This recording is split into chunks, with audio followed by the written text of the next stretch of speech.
Dan kalau berbuka ibu hamil kerana takutkan anak dalam kandungannya ada masalah kesihatan, dia buka kerana anak dia, bukan diri dia. Dia wajib qada macam biasa, tapi dia wajib ganti dengan tambah dengan fidyah sehari secupak. Pasal dia buka kerana orang lain, bukan kerana diri dia, kerana anak dia, bukan kerana diri dia, kerana anak dalam perut. Nah, wajib fidyah sehari secupak. Baik. Orang yang kalau dia tuan-tuan berbuka kerana hamil, kerana bimbang diri dia, kesihatan diri dia semata-mata, anak okey, maka dia ini wajib qada macam biasa. Nah, tapi tak payah bayar fidyah. Pasal dia buka kerana kesihatan diri dia, bukan kesihatan anak dalam perut dia. Nah, itu sikit perbezaan.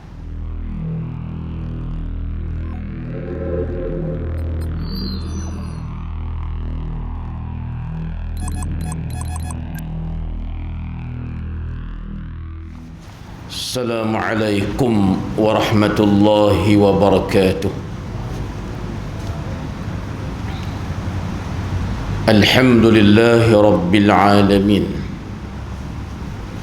Wa bihi nasta'inu ala umuri dunya waddin. Salatan wa salaman daimain mutatabi'ain mutalazimain إلى حبيبنا المصطفى محمد صلى الله عليه وسلم الفاتح لما أغلق والخاتم لما سبق ناصر الحق بالحق الهادي إلى صراطك المستقيم وعلى آله وأصحابه وأزواجه وذرياته ومن دعا بدعوته ومن نهج نهجه إلى يوم الدين. أما بعد. Yang berusaha Tuan Imam, seluruh muslimin, muslimat, mukminin, mukminat, sidang jamaah yang dirahmati Allah Subhanahu wa taala sekalian. Alhamdulillah, puji dan syukur itu bagi Allah Taala sahaja atas segala limpah kurnianya, dengan nikmat umur yang diberikan, nikmat sihat yang diberikan, nikmat lapang masa yang diberikan, maka dapatlah kita bertemu malam ini semula setelah tangguh pada bulan lepas dan akan tangguh lagi pada bulan hadapan, kerana beri laluan kepada Ramadan Al-Mubarak. Tuan-tuan, malam ni slot pertama kita akan baca kitab kita lah, sambungan petajuk yang tangguh baru ni, dan slot yang kedua mungkin ada sedikit pencerahan kepada satu ataupun dua masalah fiqah yang diajukan oleh teman-teman dan sahabat. Baik, jadi tuan-tuan, muka surat 40 apa? Yang jawi-jawi, tajuk syarikat yang keempat. Baik. Muslimin muslimat yang dirahmati Allah, idaman penuntut juzuk yang kedua, muka surat 37 jawi lah.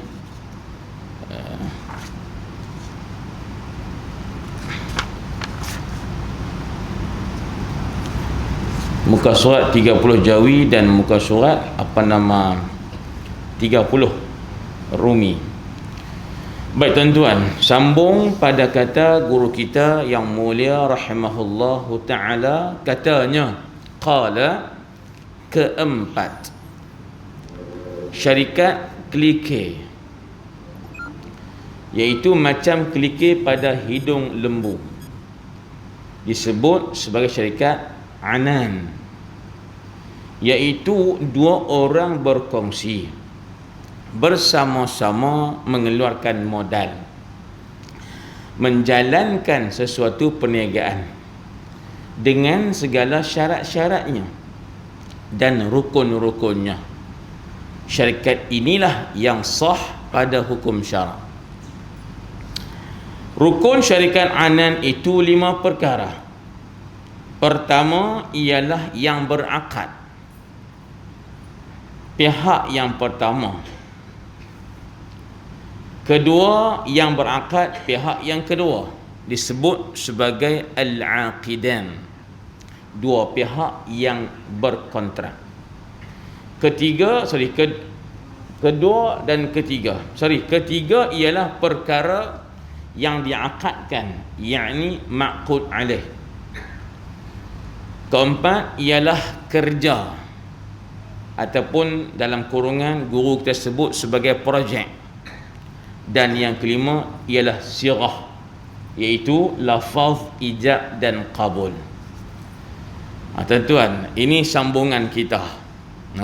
Saya mungkin tuan-tuan sependapat dengan tuan-tuan juga, tajuk kita ni mungkin kurang keperluan dari segi amalan kita, harian kita mungkin, tapi wajib dipelajari bila kita terlibat dalam perkara ini. Kalau kita terlibat dengan tuan-tuan perniagaan, bisnes, maknanya ini tajuk yang kita kena belajar. Jadi tajuk yang kita sedang bacalah tentang syarikat.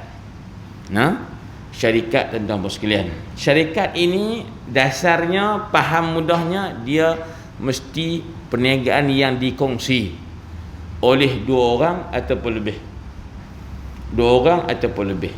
Cuma saya dah habaq panjang dulu ni, dalam tuan-tuan pengamalan adat perniagaan itu, kadang-kadang seorang pun dia panggil syarikat.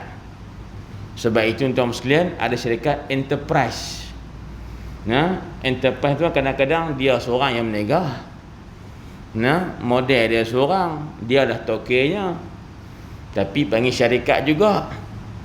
Dan yang kedua, syarikat sendian berhad, tuan-tuan. Itu memang compound syarikat lah. Tuan-tuan, tak apa. Jadi tuan-tuan sekalian, nak bagi tahu syarikat ini bukan kesemuanya sah.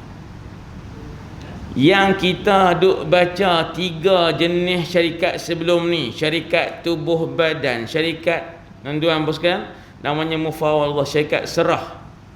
Kemudian syarikat disebut syarikat wujuh, syarikat golongan bangsawan. Tuan-tuan, ni saya sebut sikit lah. Orang bangsawan ni, orang yang ada jawatan ni, orang yang ada pangkat tu, dia tak pelak modal. Cuma orang pakai nama dia sahaja. Yang pelak modal tu orang lain. Tapi buh nama kawan ni, habuan orang kata apa, tumpang tui pasal perjawatan dia tu, pasal kedudukan dia tu. Sebab kalau dia duduk dalam company tu, makna katanya nanti bisnes senang jalan, projek senang dapat. Itu diharamkan juga. Pasal dia tak ada pun model kongsi hakiki, hanya setakat jual nama aja.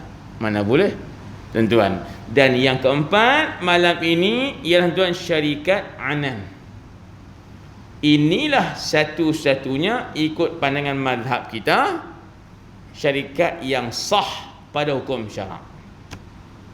Hak ni syarikat betul-betul, syarikat kongsi, betul-betul kongsi. Sebab itu ta'rif syarikat anan ni datang apa? Tuan-tuan, dia buh segi bahasa syarikat kelikir. Apa dia kelikir tuan-tuan sekalian? Tu, hak tanduk kebau ke, tanduk lembu ke, atau pipe PVC ke, yang mereka potong tuan besar 4 inci, inci ke 2 inci ke, hak cucuk tuan-tuan sekalian, maaf sebut lah, yang cucuk di lubang hidung lembu tu. Dulu tuan, orang tambak lembu, dia buh tuan macam cincin lah, di betul-betul tu. Orang kata apa ni, tengah hidung ni. Lepas tu buh tali, tuan-tuan. Hak la ni, tuan-tuan sekalian, dia pakai ikat di tekak. Biasa tengok aku tu, hak pasien tuan buh tali hidung. Dulu tuan, pasien buh tebuk lubang hidung tu, simpui tali tu bagi besar sikit, mati dengan api, kira tarik tuan tak cabut lah kan. Kemudian ada orang dia buh apa, buh macam tanduk tu, ikat tali di hujung tu. Lebih kurang kita tuan buat tali jala tu lah, lebih kurang. Tuan jala tahu ke no? Tahu ke no? Kan tak biasa tahu lagu benar. Tahu insya-Allah tuan-tuan. Baik, jadi Apa maksud? Kalau tuan tali tu ataupun cincin yang buh di tuan-tuan hidung binatang tu, kena buh tali ujung ni pula. Pesepah ini nama kesyarikat yang hukumnya sah.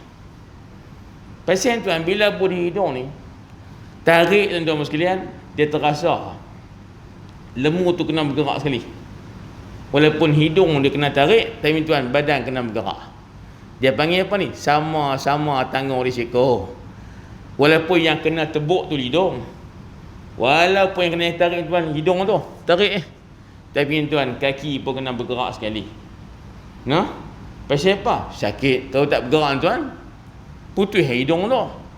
Sakitlah kawan ni. Maknanya sama-sama tanggung risiko. Yang ni baru namanya berkongsi syarikat betul. Tuan-tuan, sebab itu takrifnya apa dia? Syarikat anan ialah dua orang ataupun lebih berkongsi bersama-sama mengeluarkan modal. Tentang persen ikut. Tapi A dengan B depa ni masing-masing dua orang ni kelak modal. Hak depa menega tu yang depa buka syarikat itu, bisnes depa tu, depa ni ada modal masing-masing. Bukan mesti 50-50. Mungkin 40-60. Mungkin 30-70, tak kira. Tapi nanti untung kena kira hak tu jugalah. Nah.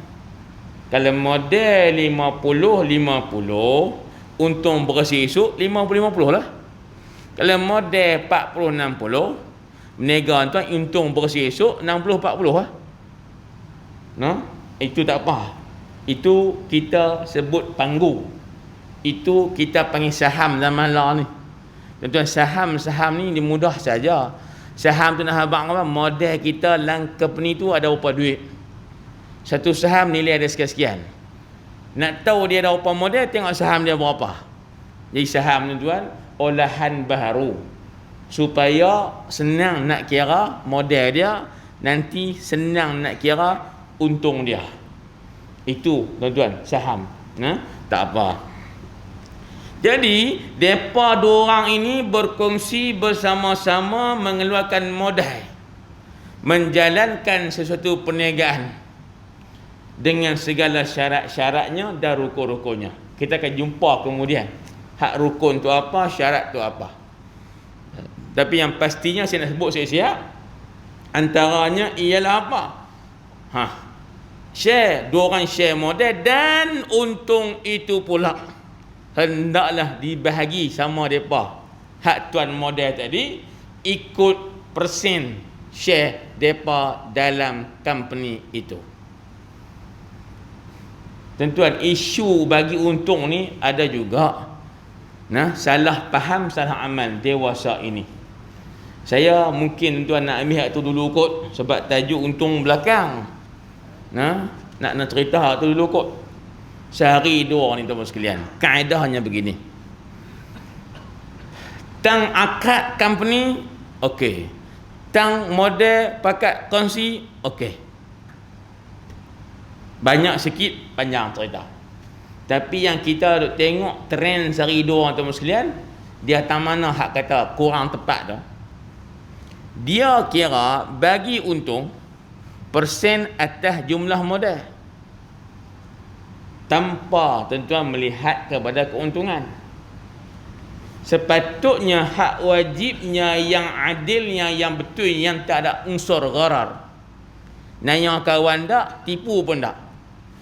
Untung bersih berapa persen tadi diambil daripada untung hak nak bahagi dekat tuan-tuan rakan kongsi ni adalah diambil daripada untung bersih, bukan daripada modal berapa dia melabur.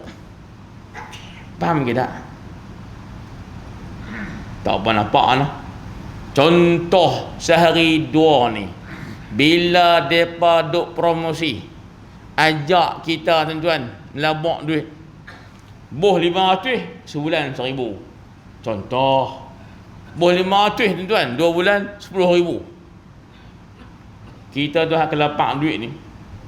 Dan nak raya pula. Contoh. Ui, 500, 2 bulan 10,000. Tuan-tuan, boh terus. Mesej sikit lah. Dia kata ni tipu ni, scammer ni. Kalau scammer pun 500 lah, bukan nak jejah. Dia pun kata lagu tu. Cuba api ya, dia kata. Kalau dia tipu pun 500 ya, dia buat iya lagu tu. Kan? Masuk tuan, 2 bulan dapat 10,000 sungguh. Kan?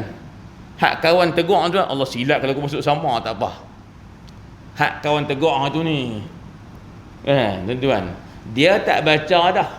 Lagu mana hak 500 dia melabuk ni, tiba-tiba dapat 10,000. Dia tak tanya dah. Tuan-tuan. Jadi adakah kaedah itu betul? Jawapannya tak betul.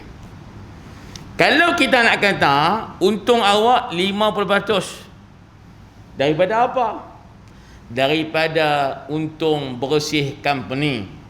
Setelah dia berniaga, setelah tolak modal, setelah tolak segala, orang kata apa ni, bil kata orang. Setelah bayar habis tuan, utility, sewa kedai ke apakah, setelah tolak habis tuan-tuan gaji staff, hak bersih tu untung tuan, ambil tang tu bukan kira lah ni mak sebut. Kadang-kadang tuan-tuan sekalian, pertama yang dia sebut untung dalam bentuk angka. Hang boh 500 sebulan 10,000, dia boh siap-siap. Boleh tak tuan-tuan lagu tu punya keadaan? Modal 500 sebulan 1,000 contoh. Boh 500 sebulan untung 1,000. Betul tak kaedah tu? Tak betul. Ada unsur gharar. Nantang apa gharar? Gharar bukan binatang tuan. Dia adalah satu sifat, maknanya tertipu, kecoh. Kedua, dia unsur zalim. Tang mana zalimnya? Mudah sahaja. Kita bagi 500 kat dia.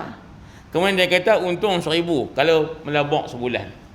500 tahun silam, dia meniaga, dia pusing modal kita. Pusing, untung juta contohlah. Meniaga apa tak tahulah tuan. Dia pusing untung 1 juta. Kita dapat 1,000 tu dia belenggak tahun silam 900,000 lebih. Ataupun yang kedua, kisnanya modal kita bagi 500, dia pusing tak lepas tuan, akhirnya makan modal. Dia kata, sorry bos, bulan ni bukan dekat 1,000, modal hang pun cerah, tapi hang dah janji itu 500 dapat 1,000 sebulan. Kawan ni pun tuan berhutang pula nak ambil 1,000 untung. Betul tak kaedah tu? Nanya orang meniaga. Dah meniaga, untung sama untung, rugi sama rugi. Tidak ni. Tuan-tuan, jadi tak adil. Yang adilnya tak mana? Yang betul tak mana? Untung bersih, tuan-tuan, bahagi untung itu berapa persen? 50 ke 60 40 ke ikut saham yang ada, tapi diambil daripada untung bersih. Modal 500, meniaga tuan, jual barang dapat 1,000, tolak tuan-tuan lebih kurang modal ke apakah tinggal 200 bersih. Hak 200 itu lah beda untung tadi. Kalau seorang 50%, seorang RM100. Kalau 60-40, beda tuan. Tapi atas untung bersih, bukan atas nilai pelaburan. Lah ni tuan, saya kata dua benda lah yang silap kita. Pertama, letak angka untung dalam bentuk RM, siap-siap. Nampak ni? Hang boh 1,000, 6 bulan 10,000. Habaq siap untung 10,000.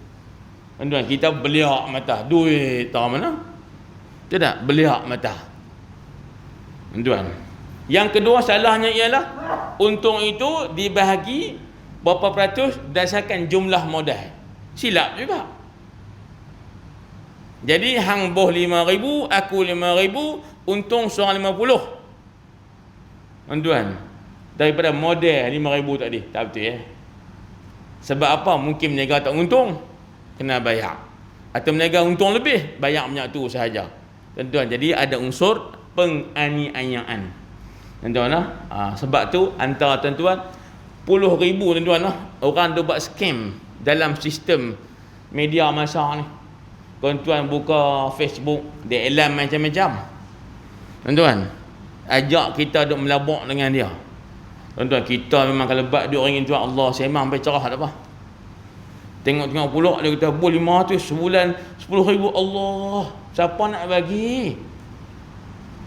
Maksudnya tuan-tuan, cerah mata tuan-tuan. Akhirnya kita terlupa hukum syarak. Betul ke tak betul cara depa tu?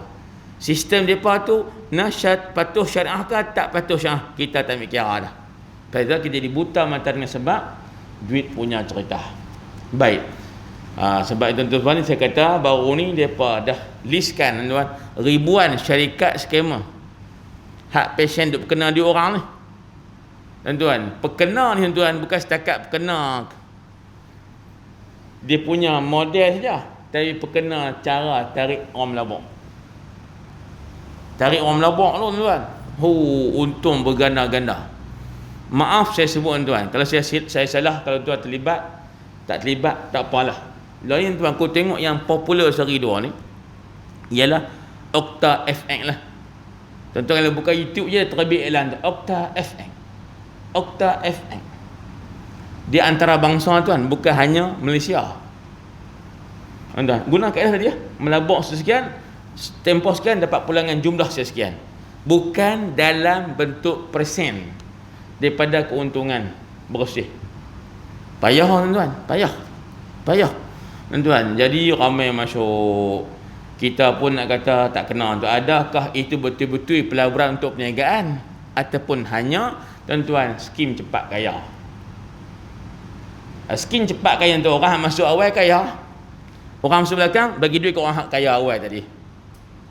Orang belakang tuan tak ada apa, tinggal celepah. Pasal apa? Tak ada orang baru masuk. Nak bagi agihan untung kat mana? Sebab tak ada orang ahli baru masuk, tak ada model top up baru masuk. Akhirnya tuan sekalian gulung tikar. Tapi hak kawan masuk awal tuan sekalian gelak sakan. Tuan-tuan, sebab apa? Dah ambil duit ahli yang baru masuk bawah dia. Nega apa? Tak ada nega apa. Gagah nak lapik tuan-tuan, nak tutup mata sikit, negalah tuan-tuan buat ayak ke apa, karbonat ke apa ke, itu sahaja. Akhirnya tuan gulung tikar. Bila gulung tikar, hak duk masuk ke belakang tuan sekalian, dia panggil piramid tu. Tuan, buatlah laporan. Kena tipu, kena kecoh. Tapi masa nak masuk, tak mau tanya kami betul tak betul. Masa dah kena tipu, barulah tanya kita. Ustaz boleh tak dia buat meniaga lagu tu, dia minta duit kita. Lepas tu syarat cari ahli bawah. Kan? Jadi bila ahli bawah, kita pun dapatlah dia punya komisen. Orang atas kita dapat je komisen hak orang masuk bawah kita tu. Sampai tu orang atas pun dapat juga. Tuan-tuan, boleh tak ustaz? Pasal apa tanya? Sebab saya rasa kena tipu lah. Dia tanya tu, lepas dia rasa kena tipu dah. Awak tak tanya awal? Tak dan hari tu kalau. Cuba tanya awal sikit, boleh tak saya ni nak masuk melabak company ini? Ini dia punya, tuan-tuan, profilnya. Ini dia punya, tuan-tuan, punya kaedah. Orang kata apa ni? Modus operandi dia. Tak tanya awal. Dia pergi tanya lepas dia tuan-tuan jatuh merudum. Maka nak kata apa tuan-tuan? Nasi telah menjadi bubur. Tak apa tuan-tuan, bubur ni makan juga. Kena hak duit kita melabak, dia cerah biar resap tuan-tuan sekalian, nak cerita mana? Jawapannya gali kubur. Baik tuan-tuan. Itu saya nak ulang lagi tuan. Sedikit silap kaedah pembahagian untung dalam skim syarikat ini ialah yang pertama, meletakkan jumlah untung tertentu dalam bentuk RM daripada model sekian-sekian. Boh 500 untung 1,000 satu bulan. Itu salah. Yang kedua, meletakkan kadar untung dalam bentuk peratus tapi daripada jumlah modal pokok, bukan daripada untung bersih company. Kedua-dua sistem ini tuan, dia ada gharar dan juga ada penganiayaan. Boleh faham saya apa no? Boleh no? Baik tuan-tuan, baca lagi.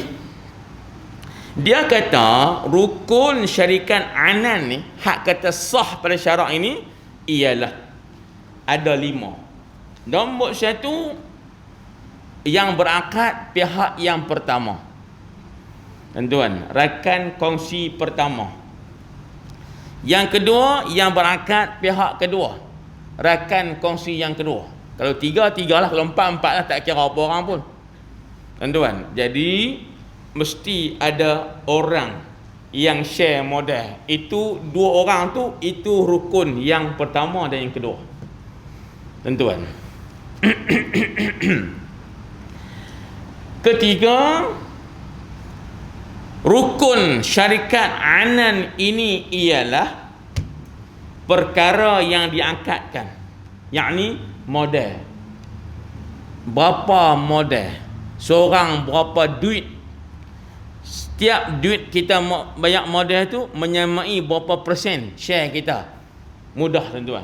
Nak kira duit itu asal. Kemudian nak mudah kira dalam bentuk peratus. Seorang 5,000, 2 orang 10,000, seorang 50%. Mudah lagu tu. Seorang tu 4,000, seorang lagi 6,000 modal. 40-60. Pasal apa? Kira peratus senang. Nanti untung berhasil senang nak bahagi. Ikut kepala panggu saham dia dalam modal tersebut. Lebih kurang tuan-tuan bos sekalian. Baik. Kemudian yang keempat, rukunnya kerja projek bisnes apa? Tuan-tuan, ini macam-macam lah. Ada trading tuan-tuan. Tapi law ni hak kaya banyak tuan-tuan dan mudah kaya. Ialah tuan-tuan sekalian syarikat advertising, hak buat iklan lah. Tuan-tuan, kaya. Ustaz contoh banyak Facebook. Tuan-tuan buka Facebook tengok. Hari ni depa kongsi apa. Lepas tu orang komen apa betul tak ni? Lepas tu aku nak komen apa pula. Tapi tuan tak perasan, bila tuan buka Facebook tu dia keluar iklan macam-macam. Betul tak? Iklan tuan jus tongkat Ali. Contohlah tu pun banyak syarikat ke hak Pak Long kita apa ada. Maknanya tuan. Kemudian jual kereta, jual motor, terbit tuan, belakang iklan dalam Facebook kita tu. Ustaz, iklan ni mai kat mana? Dia tanya. Iklan tu mai kat Facebook ah. Pasal apa Facebook buat iklan? Itulah lubuk duit dia. Bukan iklan tu free. Tuan-tuan, nak suruh Facebook iklan barang tuan-tuan dalam Facebook tu, kena bayar kat depa. Betul tak? Bayar tekan tuan. Bayar dulu, tekan pi, baru dia terbit iklan tu. Tuan-tuan, banyak. YouTube pun sama juga. Kita nampak YouTube macam duk tengok nampak gambar aja. Filem, video betul tak ni? Hak minat mengai buka channel mengai. Tuan-tuan contoh, hak minat kereta buka channel kereta tuan. Maksudnya kita terlupa tuan, YouTube tu dia kaya antaranya dengan iklan. Tuan-tuan buka video je. Hak minit pertama tu iklan dulu. Betul tak? Kalau rajin tengok iklan tak payah skip. Kalau malas tengok iklan skip. Tapi kau hak bayar tuan-tuan. Tak apalah. Semua duit belakang senang dapat. Tu saya kata nampak hak nak mudah kaya lo ni risiko kurang. Meniaga iklan. Tuan-tuan perasan tak ko highway kita tu?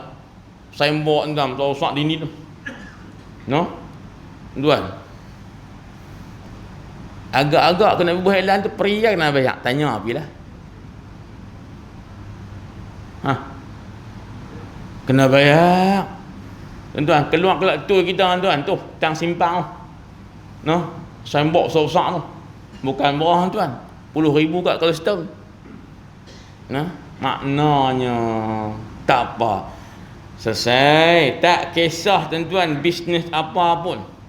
Kontraktor kan tuan, itu semua tak kisah. Nak buka pasar raya ke, trading kan, silakan. Tuan-tuan, nak buat factory kan tuan di sudut penghilangan apa, silakan. Tapi kena ada dalam akad.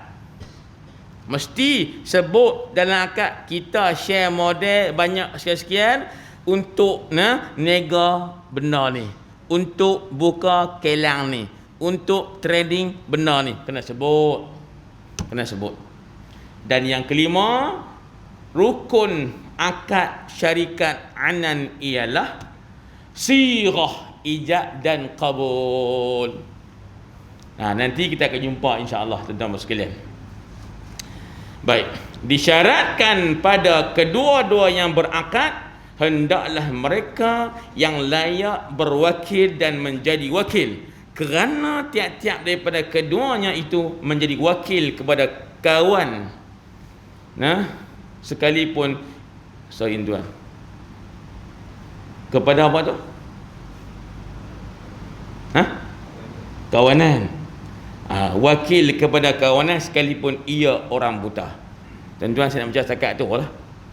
Saya nak cerita tuan slot yang kedua. Tak payah panjang-panjang lah no. Buka tuan syarikat ni. Tajuk syarikat tu bukan tajuk ramai orang suka lah. Yang kata kita hak yang tak berniaga, orang hak berniaga pun tak minat dengar. Pasal saya dia kata syarikat Pak Ustaz buka kedai rocik tepi rumah tu ya. Maknanya tajuk Ustaz abang ni hak modal juta-juta tu, bukan mesti. Kalau modal RM1 pun syarikat juga. Hukum tetap kena tahu kalau kita nak terjebak dalam bidang ni, supaya kita tak ambil duit orang. Tuan-tuan, ataupun sekurang-kurangnya kita tak berdosa dengan bisnes kita. Saya ulang tuan, saya ulang balik. Saya ulang. Hak yang kata salah duk berlaku, duk jajar lah ni tuan-tuan tentang agihan untung. Iaitu caranya ialah dua. Pertama, tetapkan jumlah untung dalam bentuk angka RM daripada jumlah model sekian-sekian. Satu, itu kesilapan. Padanya ada gharar, padanya ada tuan penindasan. Yang kedua ialah menetapkan persen untung daripada jumlah model juga. Itu pun satu bentuk ada gharar dan ada penindasan. Ustaz, kalau tak bagi untung dalam bentuk persen, nak buat lagu mana? Betul. Untung antara rakan kongsi mesti dibahagi dalam bentuk persen. Betul. Tapi persen itu lebih kepada tengok pegangan berapa model masing-masing. Namun agihan untung sebenar bukan tengok pada jumlah model, tapi pada untung bersih. Hak model daripada share 2 tu seorang 40-60. Untung bersih berapa?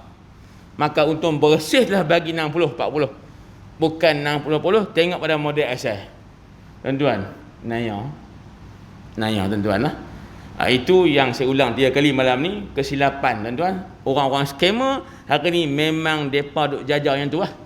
Letak jumlah untung besar dalam bentuk RM dengan angka model sekian. Tuan-tuan, kita berbeliak mata. Akhirnya tuan kena tipu. Kemudian report polis. Kemudian teman sekalian, hak yang tokoh scammer tuan nak kereta limousine. Contoh, menari di parti besar. Jemput selebriti menyanyi pula. Tuan-tuan, menari-tari tuan. Rupanya duk ambil duit orang cara lagu tu. Puncanya kejahilan kita juga. Kita duk marah depa, pok ni makan duit orang, tipu orang. Betul. Tapi kita pun salah juga. Pasal apa? Hampa tak mengaji. Hampa duit punya pasal. Mata jadi buta, telinga jadi pekak. Orang habaq tak boleh tak dengar. Orang kata salah ni tak nampak. Tuan-tuan, barulah lepas dia jatuh kena tu, baru dia rasa, aku telah di scammer. Tuan-tuan, mana masing-masing ada tuan-tuan tanggungjawab masing-masing. Baik, itu tajuk kita selesai. Kalau siapa tak setuju yang saya sebut tu, boleh kita bincang belakang lah. Nak bincang ni tuan tak selesai. Tak selesai. Baik. Yang kedua, ada sahabat tanya. Saya nak ambil 2 isu saja. Pertama tentang puasa, yang kedua tentang sembahyang. Kemudian kemarin tuan-tuan bos sekalian, dalam grup kita tu ada bincang sikit pasal bab puasa Ramadan ini. Kita tahu memang wajib puasa bagi setiap mukallaf. Kalau dia tu baligh, dia tu aqil waras tuan-tuan, maka mesti dia puasa punya. Hukum dia fardu ain atas diri dia. Betul tak ni? Cuma orang yang ada uzur itu tak kena puasa lah. Contohnya siapa? Perempuan yang haid. Contoh lagi, perempuan yang sedang nifas lepas beranak. Contoh lagi, orang tua yang uzur yang kalau puasa dia tak larat, ada kelonggaran, maka itu tak apa. Maka timbullah tuan-tuan sekalian beberapa orang yang lain yang juga depa ini diberikan kelonggaran. Nombor satu, orang sakit. Nombor dua, orang musafir. Nombor tiga, orang yang tuan-tuan hamil dan juga ibu yang menyusukan anak. Jadi tuan-tuan, saya akan habaq 4 ni lah, ringkas saja. Quran kata ayyaman ma'dudat faman kana minkum maridan aw ala safarin fa'iddatun min ayyamin ukhra وعلى الذين يطيقونه فدية طعام مسكين فمن تطوع خيرا فهو خير له وأن تصوموا خير لكم إن كنتم تعلمون. Itu satu ayat, mudah saja. Puasa Ramadan yang Allah wajibkan ke atas kamu wahai orang beriman, yang seperti mana difardukan atas umat-umat sebelum kamu. Puasa tu bukan semua hidup, bukan 24 jam pun. Ayyaman ma'dudat, pada hari-hari tertentu sahaja yang berdihitung. Satu. Kemudian Allah Ta'ala kata, dan wajib atas, sebut siapa yang sakit. Satu. Dan siapa yang musafir. Dua. Depa ni siang Ramadan, time puasa Ramadan, depa ni fa'iddatum min ayyamin ukhra, boleh kira hari-hari lain di bulan lain. Mana apa? Depa ni tak wajib puasa pada hari Ramadan tu. Itu bahasa lunak Al-Quran. Siapa-siapa yang sakit, siapa-siapa yang musafir, maka kiralah dia pada hari-hari yang lain. Maknanya silalah qada, ganti hari yang dia buka tu pada hari lain, bulan lain, bukan bulan Ramadan. Baik, sini Allah sebut dua golongan yang ada kelonggaran, iaitu tak wajib puasa, yakni harus berbuka. Satu, sakit. Tapi ulama bahas tuan-tuan, 4 mazhab tak sama.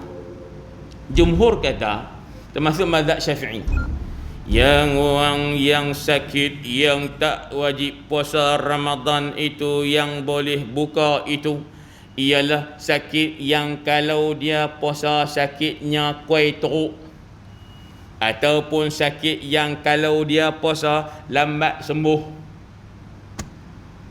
No? Hak tu tuan-tuan yang kata boleh buka sakit tu. Ni jumpa dia nak makan tengah hari mulut minyak boleh apa? Sakit. Sakit apa? Sakit gigi. Awak sakit gigi taklah kalau puasa kira sakit gigi. Apa kaitan dengan kesihatan? Tak betul. Jumpa pula orang nombor 2, hang puasa tak? Betul apa? Ini sakit mata, hang tak nampak mata merah macam tu, aku pakai repen. Ibu buka puasa sebab sakit ke? Tapi sakit mata. Tak betul. Nah, doktor kata sakit mata kalau puasa pun bukan ada isu apa pun. Betul tak ni? Tuan-tuan. Yang ketiga, berarti apa hang tak puasa ni? Nampak nasi bekal main pejabat. Sakit. Sakit apa? Mari membola dia kata geleceh. Tergeliak ah. Tak ada mengurut lagi. Esok aku nak mengurut, dia sakit kaki ni. Tak ada kaitan tergeliak kaki dengan tak puasa. Memang tergeliak tu sakit, kita tahu tuan, sebab kita biasa tergeliak. Tuan-tuan nak habaq kata, pasal apa hang tak puasa ni? Allah nak puasa ni kata bisui pecah. Nah, dia kata bisui pecah, dia kata bisui nak pecah. Duk merini ni tanah kalah merah. Duk punat ujung tu.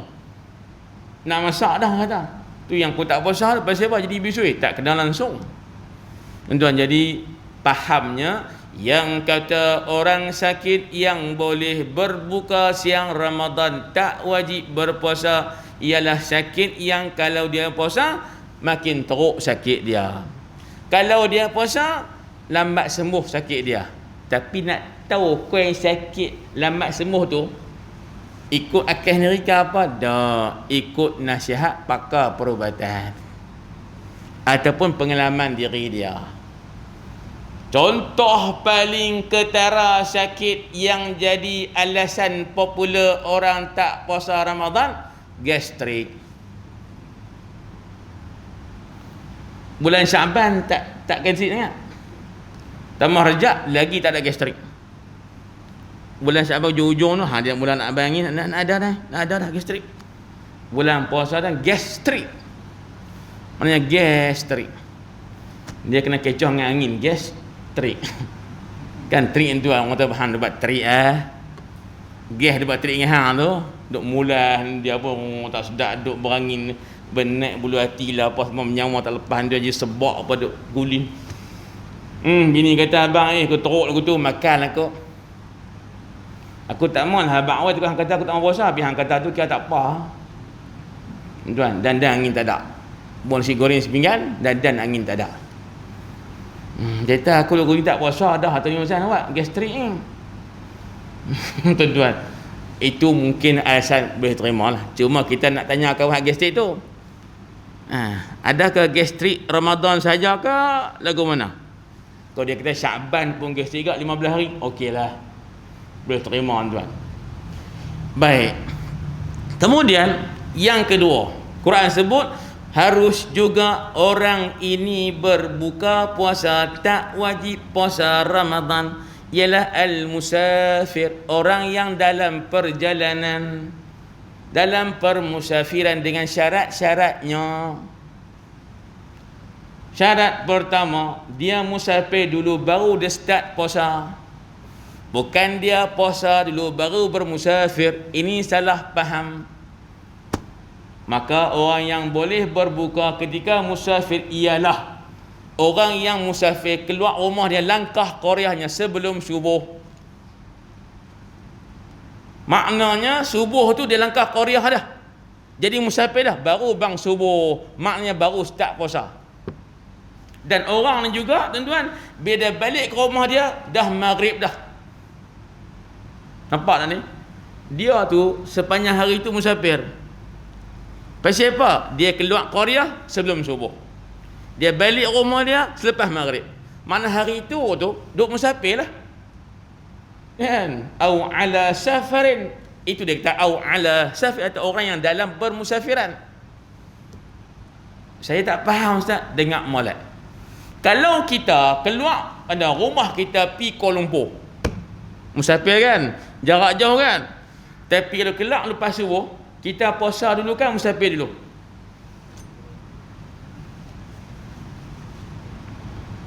Kita keluar lepas subuh, kita puasa dulu ke atau musafir dulu? Puasa dulu. Pasal apa puasa dulu Ustaz? Pasal puasa start dengan masuk subuh pada hari itu. Jadi kita dah masuk subuh, kita start puasa dah di rumah. Lepas tu baru kita musafir. Maknanya tak cukup syarat tadi. Hak ni saya rasa ramai salah amal ni, minta maaf lah tuan. Biasa tuan 5-6 tahun dulu masa duk rajin pergi ceramah Kuala Lumpur sebulan sekali. Termasuk bulan puasa pun. Biasa tuan diukir rumah masa tu lah tuan, dia panggil dari hadis punya kuliah tu. Habis pukul 10 Jumaat. Minggu pertama sahaja. Lepas pukul 10 tu berderah pergi Kuala Lumpur. Dah kuliah maghrib sana tu, takut tak dan. Tuan-tuan, Kelana Jaya Seksyen 7 ingat lagi sampai Kelah. Lama tak pergi. Tak apa tuan-tuan. Jadi sampai berapa 2 jam sampai atas Ipoh. Tapi tuan-tuan, bila keluar Ipoh mayang Jumaat apa semua, keluar balik tuan, jumpa Sungai Perak tu tak ni. Ada guru makan. Makan. Maknanya makan tak puasa lah no. Ada tak makan boleh puasa? Puasa boleh makan? Tak ada tuan, setakat lah tak ada lagi. Nah, maknanya kalau makan tak, fahamnya tak puasa. Tapi kalau cek balik, kalau pukul 2.30 tuan, Sungai Perak, hari Jumaat duk makan tadi, agak-agak dia keluar daripada mana? Dia tu orang mana agak-agak? Dia sebut Sungai Perak, hala Kuala Lumpur tuan, semua main belah utara. Tidak ni, pada dekat pun main belah Kuala Kangsar lah. Tuan, maksud saya. Tuan habis jauh kita kata, orang Perlis Tidak ni. Kalau Perlis tuan, pi ke Sungai Perak saya kata 4 jam sampai Kalau 4 jam, tolak pukul 2.30. 2.30 tolak 4 jam. Tuan pukul 10, pukul 9. Maknanya subuh balik sana lah barulah keluar berjalan rumah. Ni secara mata kasar. Tuan, jadi itu kurang tepat. Jadi siapa yang telah masuk subuh di rumahnya hari Ramadan, maka lepas tu boleh keluar musafir, hari tu dia wajib puasa. Weh, pasal apa ustaz? Tanya pasal apa? Bila kamu dah subuh di rumah, maknanya apa? Maknanya apa lagi? Dah makan sok dah begitu. Dah makan sok dah. Kompom. Bila keluar lepas subuh baru musafir, maknanya tuan-tuan bos sekalian kita dan makan sok begitu. Menambah pula. Pukul 8 nak kereta pergi Kuala Lumpur. Naik pelan-pelan ni sebab apa? Nak sampai mari rumah anak lagi. Kan? Singgah tuan-tuan Sungai Perak ke Tapah ke apa ke? Tapah tuan-tuan. Nah, musafir ni makan pula.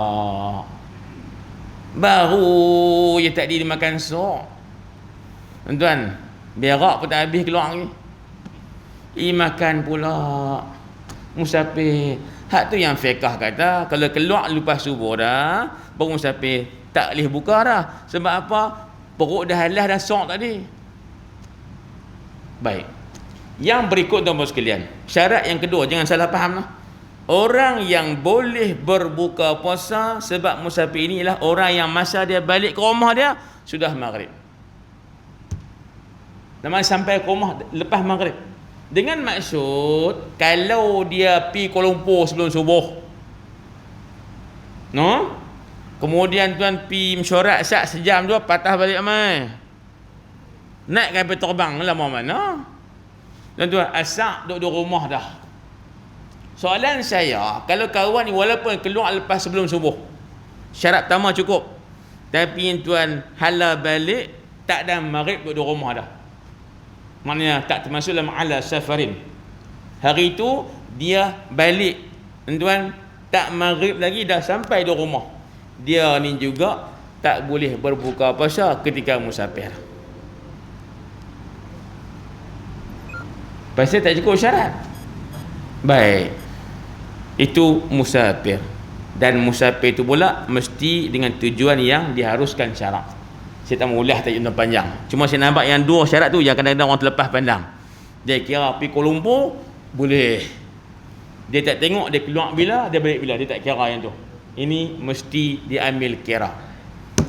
Masuk tuan yang orang tanya tadi tentang hamil. Ustaz, orang mengandung lagu mana pula? Yang tanya ni laki dia. Pasal apa? Saya kesian kat bini saya. Nah, buat mengandung bulan puasa ni. Kesian lah, tahun lepas mengandung dah. Bulan puasa juga. Berdedeh dia kata, berdedeh. Melanuh kita melanuh. Berjalan pun tuan merangkak, melanuh dia panggil. Nah, perut pun melandung. Tak apa tuan. Kemudian dia tanya, boleh tak ustaz nak buka puasa? Ataupun bini dia tak puasa Ramadan ni? Jawabnya lagu ni. Kalau orang hamil, disebut dalam sebuah hadis, tuan, jelas daripada daripada Anas bin Malik. Dia cerita annahu atan nabiyya sallallahu alaihi wasallam bil madinati wa huwa yataghadda faqala lahu halumma ilayna nataghadda faqala ana sha'im. Faqala ana sha'im. Tuan, dia cerita Anas ni, satu hari dia datang ke Nabi tengah duduk makan tengah hari. Ghadak, tengah makan tengah hari. Nabi kata, mai jemput makan sekali. Dia kata, saya puasa. Kan? Ana saim, saya puasa. Nabi kata, orang puasa wajib musafir pun boleh buka. Sama juga Allah Ta'ala meringankan orang yang hamil dan orang yang menyusukan anak berbuka puasa. Itu hadis cerita tentang hamil dan orang menyusukan anak boleh berbuka puasa. Quran habaq dua, orang yang musafir dengan orang sakit. Nabi sebut lagi tuan, orang hamil dan orang yang menyusukan anak. Soalannya, adakah orang hamil ini mutlak boleh berbuka? Itu. Jawapannya begini. Dia orang hamil ni maknanya tuan dalam perutnya ada budak tu tak? Kau tak ada budak tak nama hamil lah. Tuan. Hati dipanggil apa? Bunting apa? Mengandung bunting susu ke apa? Hak lepas duk kata tu. Baik tuan-tuan. Jadi hak kata hamil ni dia ada budak dalam perut dia. Ada kandungan. Bila dia buka puasa sama ada dua. Adakah kerana anak dalam perut itu ataupun dia nak buka kerana diri dia sendiri. Oleh kerana dia mengandung ada anak dalam perut. Dia nak buka kerana anak tu ke kerana diri dia? Dua keadaan. Baik, saya nak sebut dah. Saya sebut ni. Adapun isu ibu hamil yang mengandung berbuka puasa kerana anak dalam perutnya, maka tak ada khilaf antara empat mazhab. Boleh. Pasal apa? Kerana anak dalam perut. Mak tak apa tuan. Kau lapar, kata tak larat mencari makan anak dalam perut. Kau dia lapar, siapa nak makan dia? Mak tu nak kena makan. Baik, jadi sini tak ada khilaf empat mazhab. Boleh ibu hamil buka puasa dengan sebab bimbang anak dalam perut, jadi kurang zat dan sebagainya, atau ada masalah kesihatan. Tapi kita kena ambil tuan-tuan satu lagi syarat. Yang boleh dia berbuka puasa kerana anak dalam perut itu, bimbang takut anak dalam perut ada masalah itu. Pertama dengan ilmu dia. Yang kedua dengan pengalaman dia sebelum. Terlepas dia kata puasa juga, walaupun dok berasa anak dalam perut ada masalah. Lalah dia kata lepas raya anak tu meninggal, tak cukup zat. Contoh sahaja ni saya buat ni atas pengalaman tu. Yang ketiga dengan nasihat pakar perubatan. Doktor pun sekian-sekian dia kata anak nampak tak apa nak mengek ni. Zat kurang kot no. Dia puasa. Dia kutu ke anak ni ada masalah ni. Kan nanti bahaya. Contoh tumbuh saraf dia. Maka kena makan. Penyakit apa saya tak erti dah. Itu tanya doktor pakar, saya tak erti. Saya amat konsep sahaja. No? Tuan, maka dengan tiga perkara ni, ilmu dia, pengalaman lepas, nasihat pakar perubatan, boleh dia tak puasa. Dan kalau berbuka ibu hamil kerana takutkan anak dalam kandungannya ada masalah kesihatan, dia buka kerana anak dia, bukan diri dia.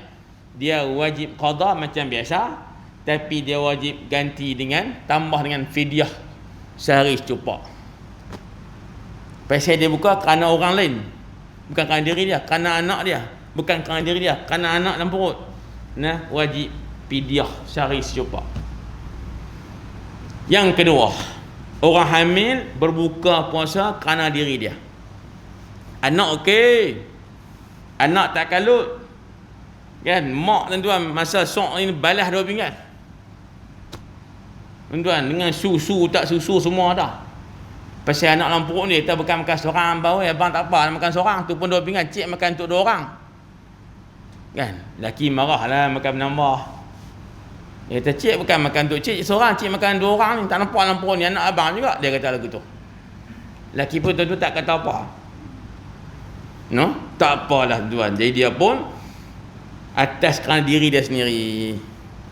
Dia tak makan, tak larat. Tu pun bersyaratkan tuan sekalian, ilmu dia, pengalaman lepas ataupun nasihat pakar perubatan.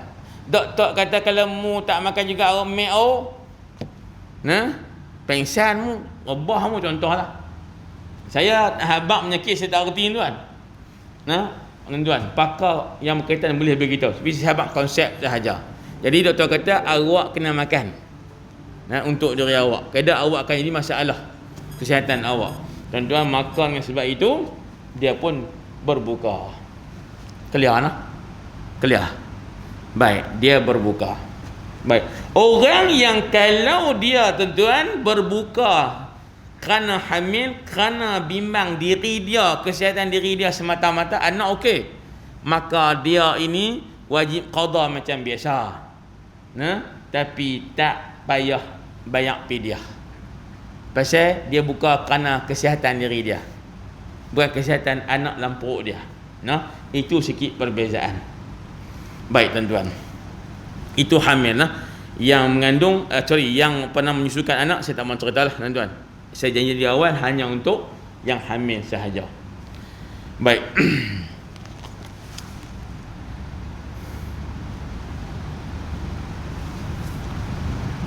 Isu yang kedua yang terakhir.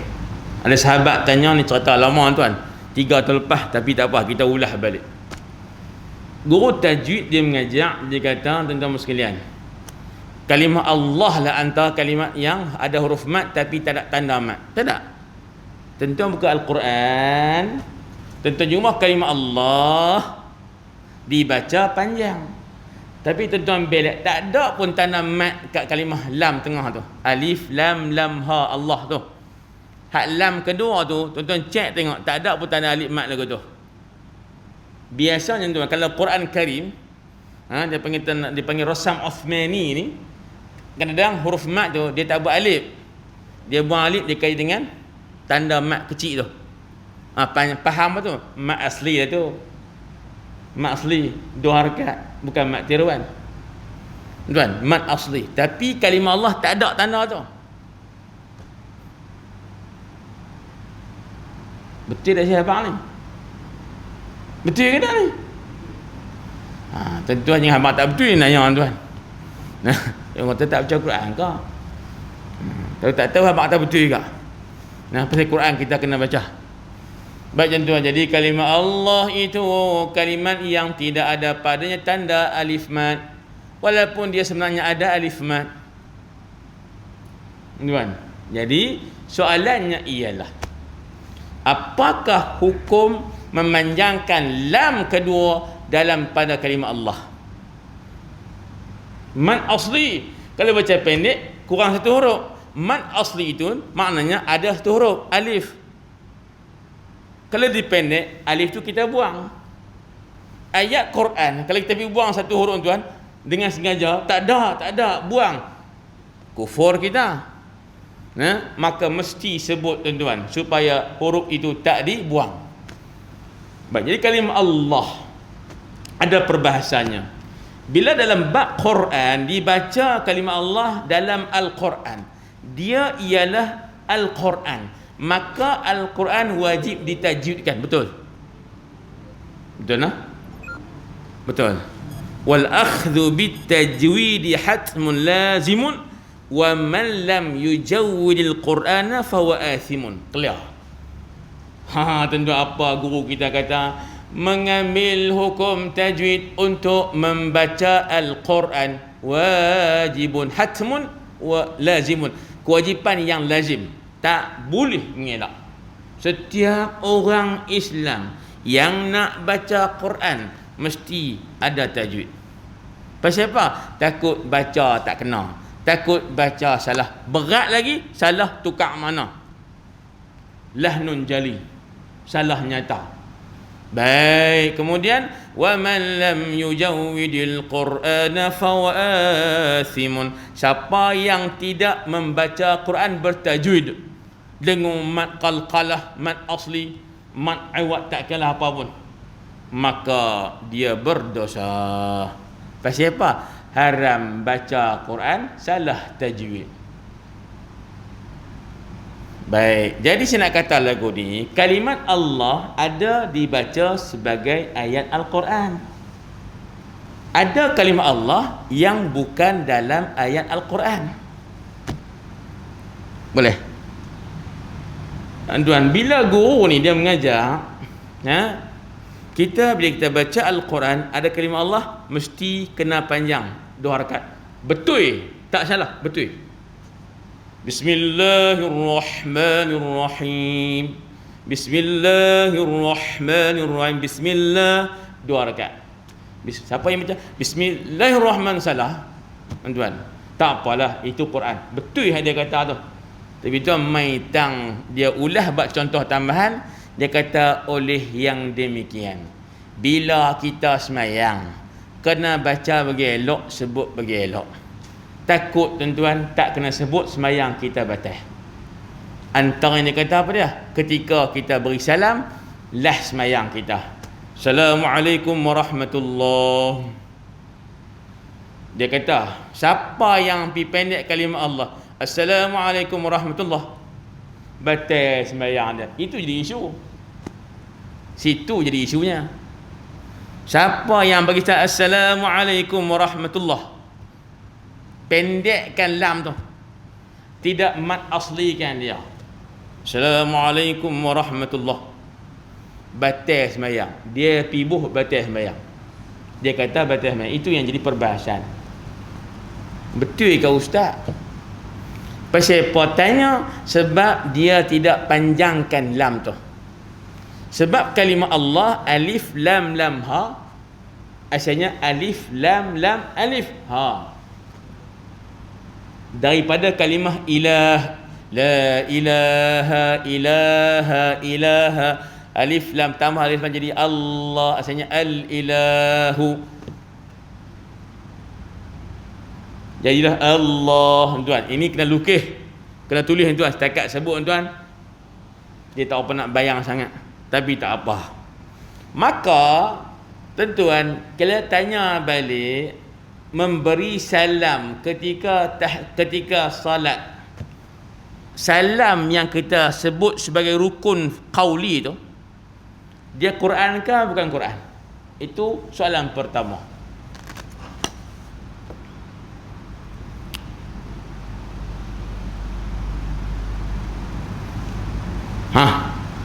Ucapan salam di akhir sembahyang kita, rukun qauli yang paling akhir, dia Quran kan bukan Quran? Tuan jawab. Kalau agama tak betul, jawab pelan sudah.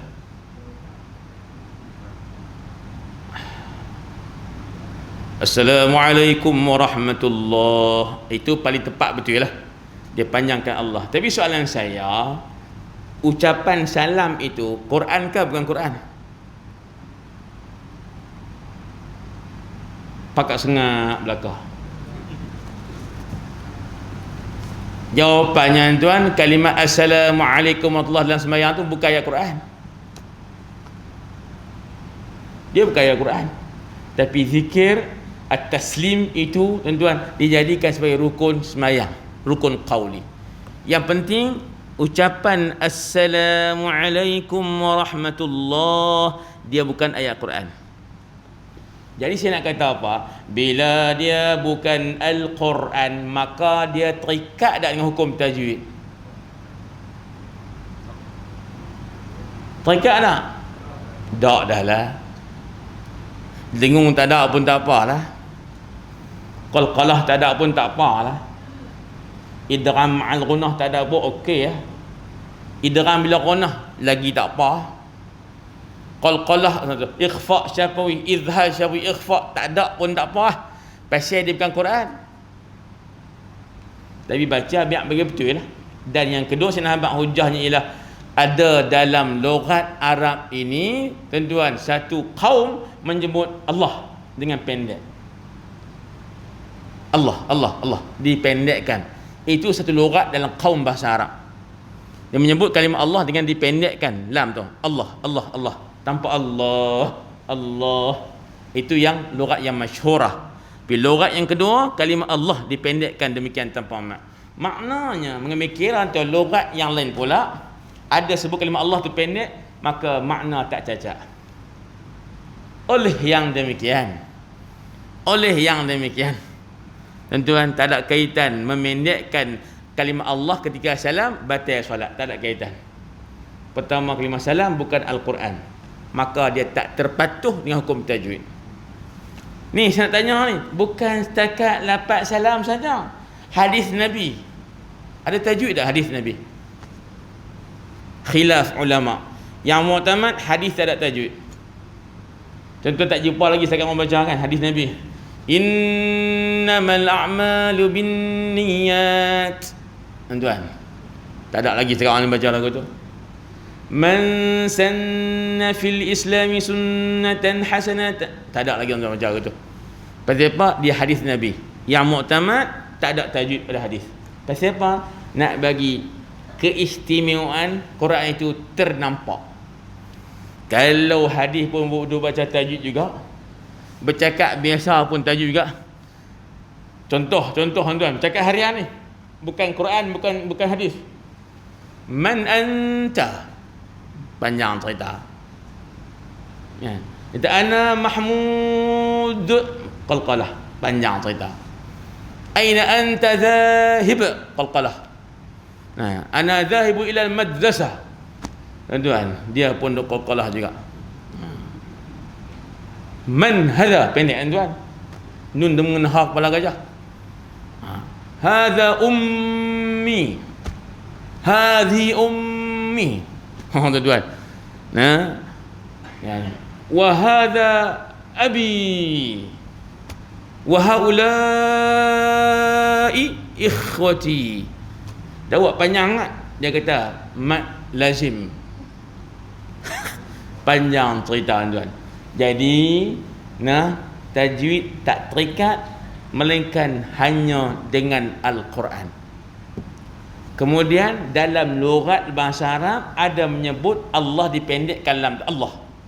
Justru tidak batal sembahyang jika orang sengaja beri salam ketika sembahyang, Assalamualaikum warahmatullahi. Tak batal. Dan ada orang yang sebut demikian. Secara sedang ataupun tidak, ada yang sebut Assalamualaikum warahmatullahi.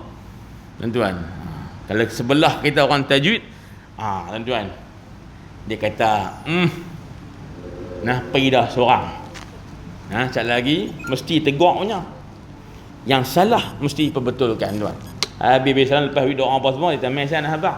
Jadi ni sembahyang tak sah. Awak pula sebut pendek kalimah Allah tu tang salam. Assalamualaikum warahmatullahi, tak boleh yang lain. Kalau kawan tu reti, dia kata nak tanya Ustaz, salam tu ayat Quran kau bukan? Salam, Ustaz. Dalam Quran ada Assalamun alaikum tib tu, itu ayat lain dah. Bukanlah bentuk Assalamualaikum, dia kata bukan. Kalau bukan Quran, kena tajwid tak? Dah. Tuan, jadi itulah hukumnya saya nak habaq sultan yang demikian itu kerana ada pertanyaan. Tuan-tuan, cukup setakat untuk malam ni.